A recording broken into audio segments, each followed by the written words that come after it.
కరీంనగర్ జిల్లా జమ్మికుంట పట్టణంలోని గణేష్ నగర్లో రాకేష్ ఠాకూర్ ఆధ్వర్యంలో నిర్వహిస్తున్న వినాయక నవరాత్రి ఉత్సవాల్లో భాగంగా ఘనంగా 9 నవరాత్రులు ముగించుకుని శుక్రవారం ఆ గణనాథుని నాయని చెరువులో నిమజ్జనం చేశారు.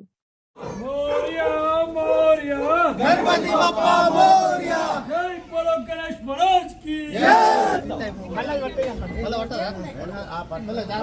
बोलो गणेश महाराज की जय बोलो गणेश महाराज की जय बोलो गणेश महाराज की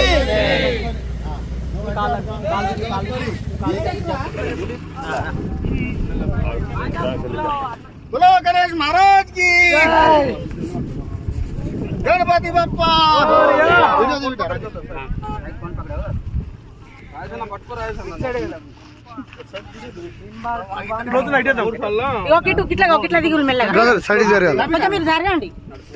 సార్ దగ్గర నుంచి తీసుకో.